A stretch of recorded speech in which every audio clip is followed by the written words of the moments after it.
Welcome students to the next session which deals with classification of administrative action. This module is about quasi-legislative action. So here in this module you will go to see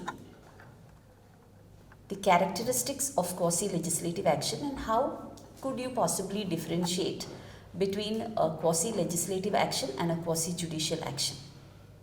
The learning outcomes include you will be able to identify one from the other, and especially as you are reading a statute, you will be able to make out what and where is a quasi-legislative action included and the consequences of that. In the previous module, you might be recollecting that you have seen that there are three functions of, or rather three classification of administrative action, three categories. These are delegated legislation or quasi-legislative action. Secondly, we have quasi-judicial action, and thirdly, we have administrative action. So this session will focus on quasi-legislative action, the first of the three. Now, I'll start with an illustration. Suppose a client comes to you with a problem that she has received an order from the government. Let us say licensing authority has issued an order cancelling her license. She wants to challenge this order before the court. Or another person comes to you, he is let's say a sugarcane mill owner, and government had fixed the price at which, maximum price at which sugar could be sold. So he wants to challenge this government order. So when issues like this come to you, wherein different types of government orders are to be challenged, you need to essentially know as to how could you challenge it, on what grounds could you challenge it. So the grounds on which you could successfully challenge an order depends on what is the type of order that you are going to challenge. Therefore, you need to understand whether this order is a quasi-legislative order, is it a quasi-judicial order, or is it an administrative action. Accordingly, your grounds would vary. Let me take you through the first case study of this module. This is Union of India versus Cyanamide India Limited. And here, there was a statute, Essential Commodities Act. This is a parent act. And under this statute, central government was given the power to regulate all aspects relating to essential commodities. So using this statutory power, central government passed an order which is called the Drugs Price Control Order. Under this order, power was given to the government to fix the maximum price at which certain locally manufactured drugs could be sold. These are the basic statutory facts. Then what happened is, the drug manufacturers, they approached the court, the Delhi High Court, and they challenged this order. And the ground on which they challenged the order was that they were not given a chance of being heard. The price was fixed without giving us a chance of being heard. And Delhi High Court decided in favor of the drug manufacturer, saying yes, they should have been given a chance of being heard, and accordingly, since that was denied to them, the order stands invalid. Against this decision of the Delhi High Court, Union of India filed an appeal to the Supreme Court, and that is this case, Union of India versus Cyanamide India Limited. Now here, the basic legal issue is whether the drug manufacturers, do they have a right to be heard? This answer is based on another question. What is a type of order?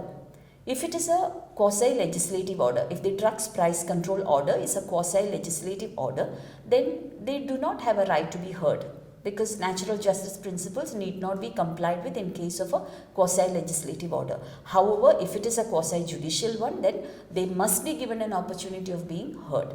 So, accordingly, government argued that it is a quasi-legislative one, no need to comply with natural justice, and drug manufacturers argued on the other side. And the decision was taken that this is a quasi-legislative order. Therefore, there is no need to comply with the principles of natural justice, which means the drugs price control order is valid. Now, how could the court do this? Court had to identify here, or court has to enunciate a test based on which we could classify one from the other, or we could identify one from the other. So they had borrowed some elements from Donogmore committee report way back in 1930s, in England, which is known as the Committee on Ministers' Powers, wherein they said that a quasi-legislative order always will have generality in it and it will have prospectivity in it. Generality implying that it is for generally for everyone. It's not for a specified person or an identified person alone. Secondly, it is made for, laws are made for future. Prospectivity element is contained in it. So the court applied these two elements in this test and added two more to it, namely whether public interest is involved and whether rights and obligations are flowing out of it. So if these elements are there, then it can be categorized as a quasi-legislative order. It is by using this test that the court found that the drugs price control order is general in nature, it is prospective in nature, therefore it is a quasi-legislative order, therefore there is no need to comply with the principles of natural justice, and hence the appeal was allowed. Now moving further, when the order is specific relating to an individual or relating to a specific category, it becomes a quasi-judicial order. Otherwise, it is a quasi-legislative order. In the case of State of Punjab versus Kehal Singh regarding demarcation of Gram Sabha, Supreme Court has clearly mentioned that if demarcation of a particular house is taken out from one Gram Sabha and placed under another Gram Sabha, then it would become a quasi-judicial one. However, when a full panchayat or when a full area is removed from the jurisdiction of one and placed in the other, it becomes a quasi-legislative one because it's general in nature. When it comes to Renusagar Power Company's case, court held that when exemption from certain duty was given to specific persons, it becomes quasi-judicial order. When in Bakul Cashew, they said when it is given generally, it becomes a quasi-legislative order. And therefore, in Bakul Cashew, the court also said, since it is a quasi-legislative order, estoppel will not apply because estoppel does not lie against a statute or against a legislative action. Now, in this case, Supreme Court adopted a different strategy.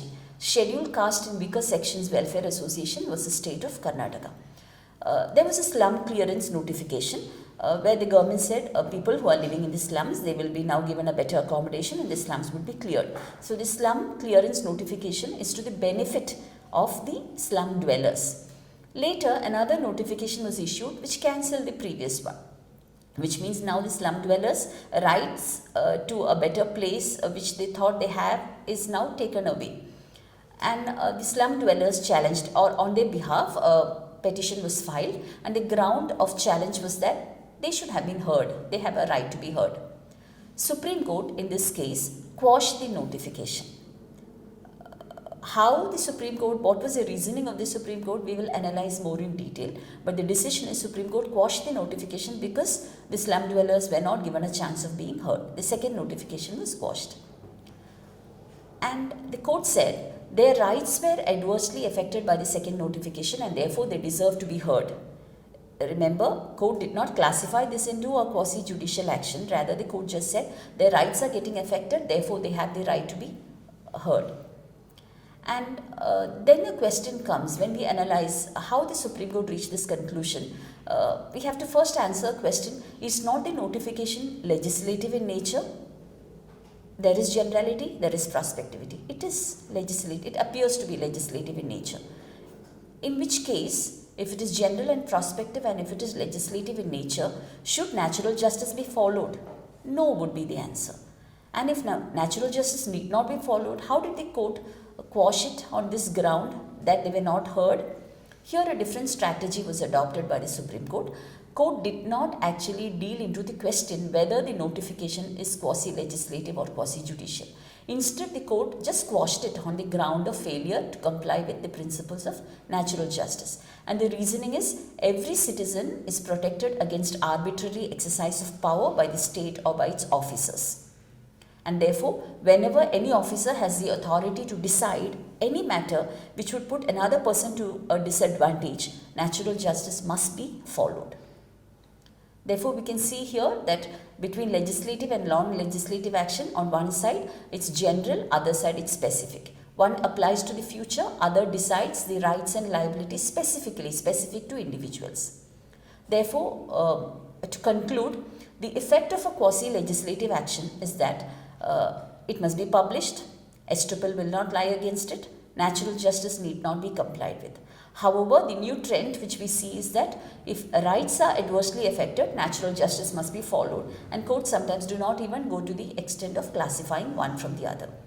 So, thank you, and these are your references.